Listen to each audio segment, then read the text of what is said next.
What's up, everybody? It's Kevin here from Happy Beard Games, and you're watching Happy Beard Games' GAMERpiece Theatre.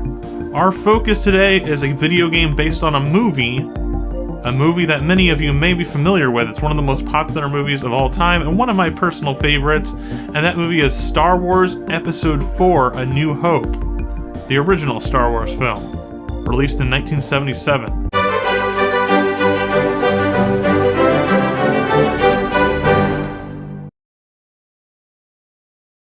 This is a video game based on a segment, an important portion of that movie, released in 1983 for arcades by Atari. You know it, it's Star Wars Arcade. Yeah, that's our focus today on GAMERpiece Theatre.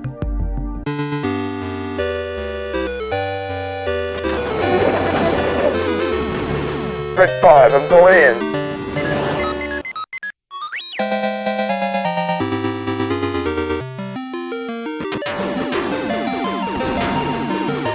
I've lost R2!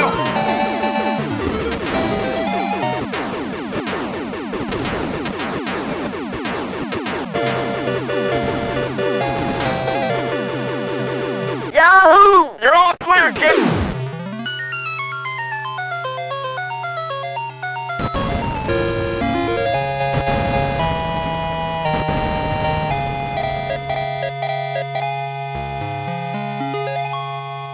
The gameplay clips that you'll be seeing in this video are all taken from the game Rebel Strike on the Nintendo GameCube. How does that version hold up to the arcade original?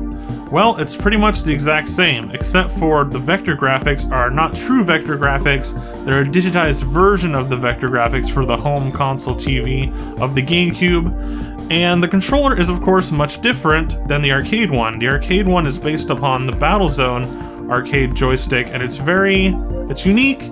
It's different, it's not just a straight joystick, but if you do prefer a joystick, there are joystick controller options for the GameCube. Star Wars Arcade was a game that was released in 1983 by Atari, and is a game that takes place during the Battle of Yavin scene from Star Wars Episode 4: A New Hope. And that is essentially the Death Star trench run. There's a little bit more to it, but it's basically the Death Star trench run. That's one of the most iconic scenes in the entire film of the original Star Wars, and you get to play it out in the game. And let me tell you guys, this is one of the most rewarding, fulfilling, and exciting experiences that I've ever had in an arcade game. Especially if you narrow it down to classic arcade, like pre-90s arcade. This game is phenomenally fun to play, and a very exciting game to play even today. It just feels like you're actually Luke Skywalker, you're in an X-Wing, you're destroying the Death Star, you're saving the day, using the Force, and it's a lot of fun to play. So let's go over some of the basics of the game. First of all, you are Luke Skywalker, Red 5, you're in your X-Wing, and it's a first-person perspective through the ship's cockpit. You basically are shooting with your blaster multiple targets on screen. You start out with the first wave, which is TIE fighters. You destroy some TIE fighters. Those are the enemy ships, the Empire, from the Star Wars movies. And when you're finished with those TIE fighters, you start to see the Death Star. The Death Star is a giant mechanical monstrosity capable of destroying an entire planet, and if Luke doesn't destroy it soon, it will destroy the planet Yavin below.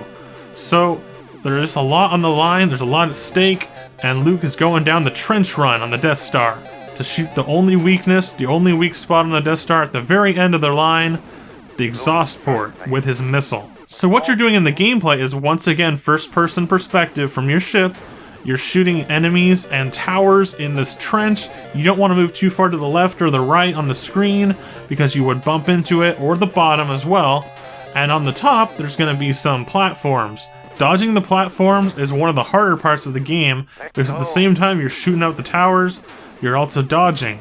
And once you've made it all the way down that Death Star trench, you shoot the exhaust port to destroy the Death Star and save the day. But wait, the game repeats because it's an arcade game. You get to keep on playing over and over again, but at least on the second time you play through, there's some more gameplay added. So on the second time playthrough, there's more ships to fight. You might even see Darth Vader's tie. You've also got another segment where you're on the surface of the Death Star, not the trench, but the surface, and there's large towers sticking out. You destroy those towers with your blaster on your X-Wing. and then you go back to the trench run, and it's even more difficult than you played the very first level. Now, when you first put in those quarters and begin playing, the game allows you to select between an easy, medium, and hard game setting, which will actually let you start out at later levels of the game. This game is great at giving you a very clear message of what you're doing during the gameplay. It's very fast-paced and exciting, but at the same time, you never lose track of what you're actually supposed to do in the game because it's very clear. And how it does that is, you know you're in an X-Wing, you know what you're supposed to shoot at, just shoot at any enemies that come by, you know you're supposed to shoot at the towers because they're kind of color-coded, and you know what the HUD looks like, you can see how much shields you have. There's some really good audio warnings in this game as well. A lot of the voice clips are taken directly from the movie, and are digitized versions of the actors' voices, and or things like R2-D2 and Chewbacca. The Force. What is the Force? It's an energy field created by all living things, but in this game, it's a way to get some extra points. And how do you do that? Basically, when you're going down the trench run, don't shoot anything. Use the Force. Let the Force guide you. And then the only thing you shoot is the exhaust port.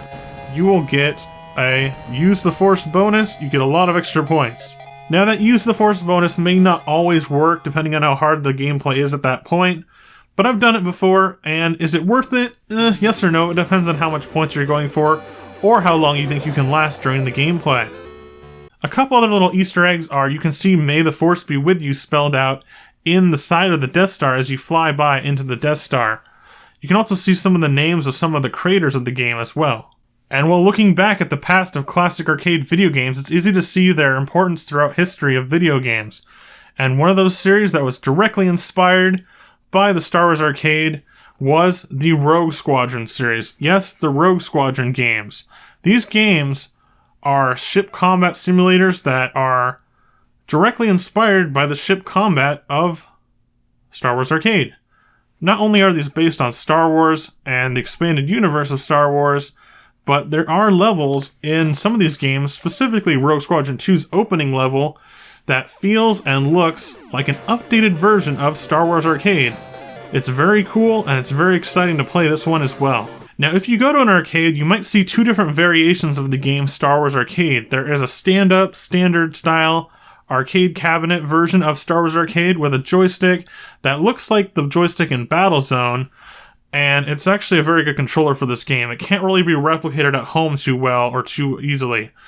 But that's one version. There's another version, the version that I played first, and it's rarer, I think, because I haven't seen it as much recently, and that is the cockpit version. Yes, a cockpit. You climb aboard the Star Wars-themed experience known as the Cockpit Arcade Machine and get ready for a ride of your life on the X-Wing. It's very fun, and just going inside something at an arcade is just an experience in itself. It adds a little more to the immersion, and it heightens the experience overall. Now, Star Wars Arcade is very similar to the Empire Strikes Back arcade.